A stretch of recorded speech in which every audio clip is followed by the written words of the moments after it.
छिपी हुई शक्ति। एक साधारण व्यक्ति को भगवान पर विश्वास के कारण खुद में अद्भुत शक्ति और साहस का एहसास होता है। ऐसी ही कहानी आज मैं आपको सुनाने जा रहा हूँ। गांव के किनारे एक छोटा सा घर, उसमें रहने वाला प्रतीक एक साधारण किसान था।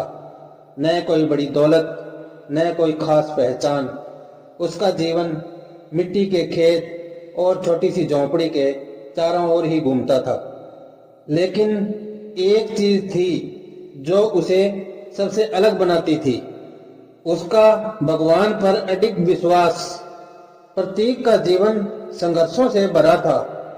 सूखा पड़ता तो फसलें जल जाती, बारिश आती तो खेत डूब जाते। लेकिन हर बार वह मंदिर में जाकर भगवान के सामने सिर झुकाता और कहता, हे प्रभु, मुझे शक्ति दो, मैं हार नहीं मानूंगा। एक दिन गांव में एक बड़ा संकट आया। पास की नदी में अचानक बाढ़ आ गई।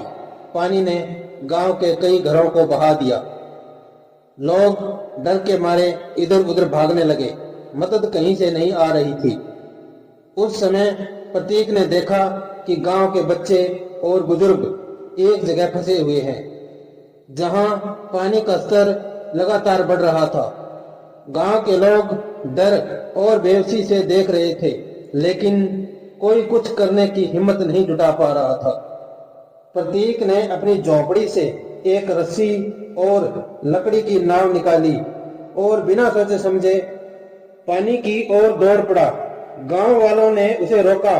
प्रतीक, तू मर जाएगा, ये बाढ़ बहुत तेज है।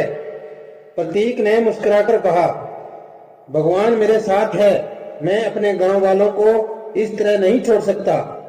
पानी की तेज धाराओं से लड़ते हुए प्रतीक ने अपनी नाव से बच्चों और बुजुर्गों को एक एक कर बाहर निकालना शुरू किया। हर बार जब उसकी नाव डगमगाती, वह भगवान का नाम लेता और उसे लगता कि जैसे किसी अदृश्य शक्ति ने उसकी नाव को सहारा दे दिया हो। घंटों की मेहनत और संघर्ष के बाद प्रतीक ने सभी को सुरक्षित स्थान पर पहुंचा दिया। लोग उसे देखकर अवाक रह गए। एक साधारण किसान जिसने न तो कभी तैराकी सीखी थी, न ही बाढ़ का सामना किया था, आज एक नायक बन गया था। जब सब सुरक्षित हो गए तो एक बुजुर्ग ने प्रतीक से पूछा, बेटा, तुम्हें डर नहीं लगा? पानी इतना तेज था, कोई भी हार मान लेता। प्रतीक ने विनम्रता से जवाब दिया, डर तो मुझे भी लगा था, लेकिन मैंने भगवान पर विश्वास किया। भगवान ने मुझे यह साहस दिया। अगर हम खुद पर और अपनी आस्था पर भरोसा रखें तो कुछ भी असंभव नहीं है। उस दिन से प्रतीक गांव वालों के लिए सिर्फ एक साधारण किसान नहीं रहा, वह साहस और विश्वास का प्रतीक बन गया।